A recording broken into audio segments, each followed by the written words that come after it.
Take a stroll down any major American city street. The sights and sounds are overwhelming, a sensory overload that can be both exhilarating and exhausting. The air crackles with energy, a palpable buzz that seems to electrify the very atmosphere. Sirens wail a jarring symphony alongside the honking horns of impatient taxis. It's a cacophony that never seems to end, a relentless soundtrack to urban life. Buildings reach for the sky, casting long shadows on the masses scurrying below. These towering giants of steel and glass are both awe-inspiring and intimidating. It's a place that hums with the promise of opportunity, a vibrant tapestry of dreams woven into the very fabric of its being. Here, every face tells a story, every step is a journey towards something greater. At least that's what the postcards tell you. They paint a picture of a city brimming with possibilities, a utopia where dreams come true. But look closer. Notice the harried faces glued to their smartphones, a sea of anxiety hidden beneath a veneer of busyness. The constant rush, the unending hustle. It's a double-edged sword. The city that never sleeps is also a city that never seems to truly live. The neon lights and bustling nightlife mask a deeper, more pervasive sense of isolation. Each flashing billboard, every storefront window, whispers a silent message. Spend, consume, keep striving. The relentless push to achieve more, to acquire more, never ceases. This is the American dream, repackaged for the 21st century. It's a dream that promises success, but often delivers stress. It's a dream peddled with the same fervor that fueled the gold rushes of old. Only now, the gold is green, and it's constantly just out of reach. The pursuit of wealth has become a modern-day quest, an endless chase. The question is, are we chasing a dream, or are we trapped on a never-ending treadmill of economic obligation?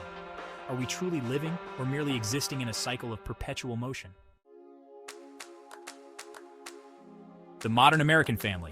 They're bombarded with images of what they be happy, successful, and of course, drowning in the latest gadgets. The message is clear. Happiness is just a purchase away. A bigger house, a faster car, that new gadget that you didn't know you needed until you saw it on Instagram. And so they buy. They buy because they're told to, because their neighbors are doing it, because they're afraid of being left behind. It's a vicious cycle of consumption, fueled by a culture that equates material possessions with success and worth. But what happens when the credit card statements arrive? When the weight of all those must-have items becomes an anchor dragging them down?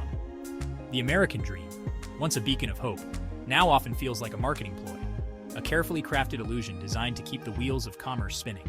It's a dream built on shaky foundations, propped up by debt, and fueled by the insatiable hunger of a consumerist society. We live in the age of the algorithm. Every click, every search, every like is meticulously tracked and analyzed. And what do we get in return? Personalized ads that seem to read our minds, whispering temptations tailored to our deepest desires. It's both impressive and terrifying. Think about it. That pair of shoes you were browsing online, they mysteriously appear as a sponsored post on your social media feed. That article you skimmed about the rising cost of living. Get ready for a barrage of ads for debt consolidation loans. It's a digital echo chamber, amplifying our insecurities and desires, all in the name of profit. The line between our needs and our wants has become blurred, manipulated by algorithms designed to keep us clicking, buying, and ultimately funding this intricate system of digital persuasion. Free will? Perhaps it's time to check the terms and conditions on that one. The classic American dream. Get a good education, land a great job, buy a house, and live happily ever after. It's a narrative so ingrained in our psyche that we often overlook the glaring flaw in the system, the ever-increasing cost of education. College students are sold on the promise of a better future, encouraged to take on mountains of debt in pursuit of that elusive dream job. They emerge from years of study, armed with degrees and saddled with loans that would make a small nation blush. Is it any wonder that so many young people are struggling to stay afloat? They're starting their adult lives already drowning in debt, forced to put their dreams on hold to pay off the exorbitant cost of a college education. So much for the land of opportunity. It seems the American dream now comes with a hefty interest rate. Let's talk about the CEOs, the titans of industry, the captains of capitalism. These individuals are often seen as the masterminds behind the world's most successful companies, the visionaries who drive innovation and economic growth. They're the ones who seem to have it all figured out, raking in obscene salaries while the rest of us struggle to make ends meet. Their lives are filled with luxury cars, lavish parties, and sprawling mansions that most can only dream of. They preach the virtues of hard work and bootstrapping, conveniently forgetting the silver spoons clutched firmly in their manicured hands. It's easy to talk about self-made success when you've never had to worry about your next meal or a roof over your head. These are the people who benefit most from the system, the ones who write the rules of the game while everyone else is left to play by them. They sit in boardrooms, signing documents that shape the future of entire industries, making decisions that affect millions.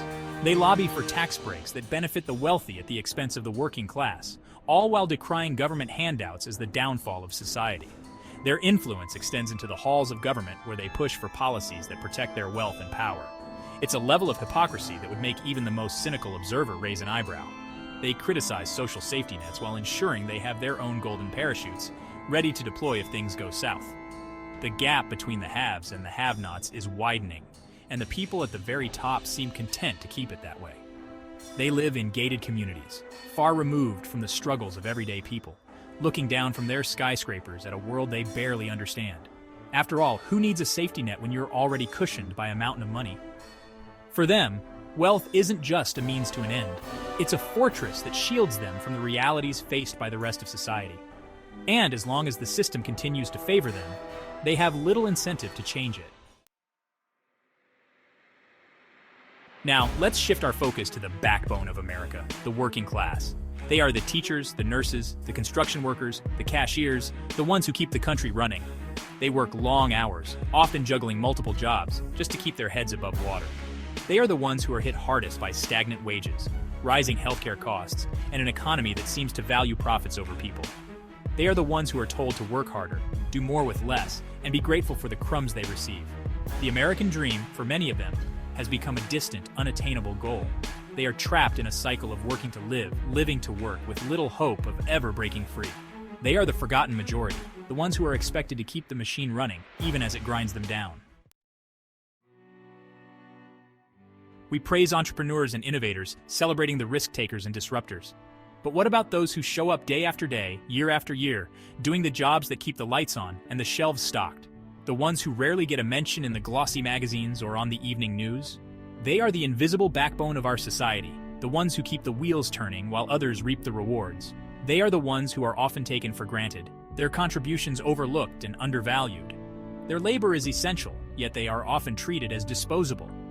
They are the ones who are most vulnerable to automation, to outsourcing, to the whims of an economy that seems to prioritize efficiency over empathy.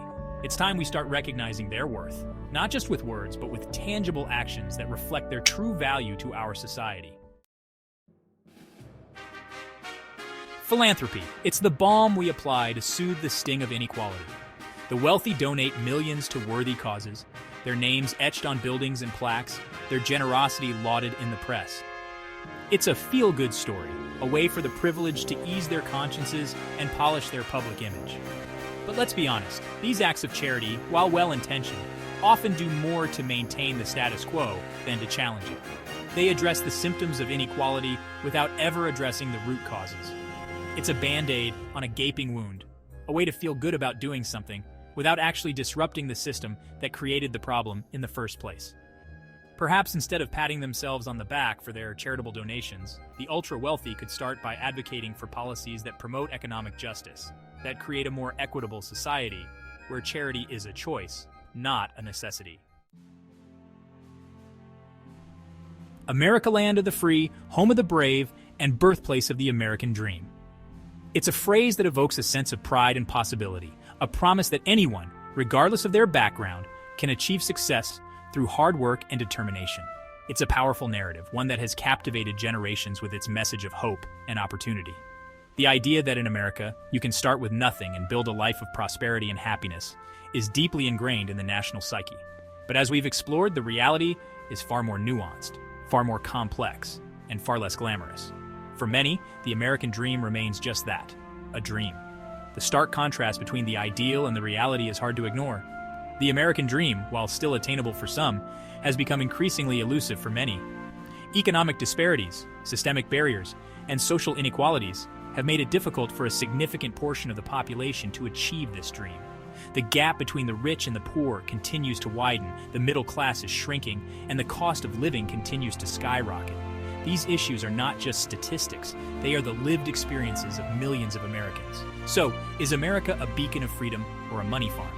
The question forces us to confront the duality of our nation, a place of immense opportunity, and yet for many, a place of insurmountable challenges.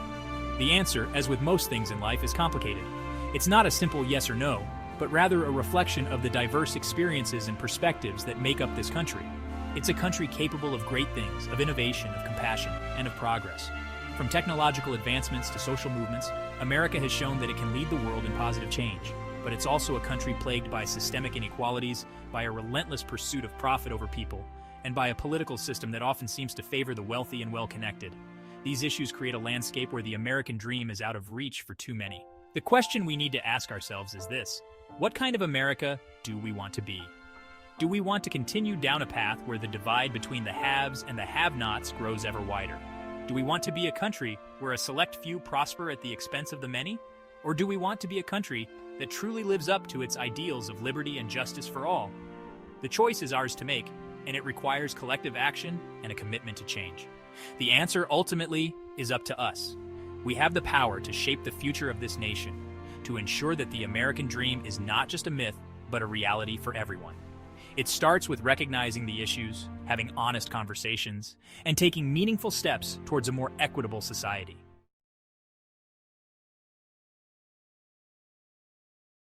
Thank you for joining us in our little thought experiment. If you enjoyed this content, please like, share, and subscribe. Feel free to share your thoughts and any suggestions for future episodes in the comments below. And until next time, never stop meandering.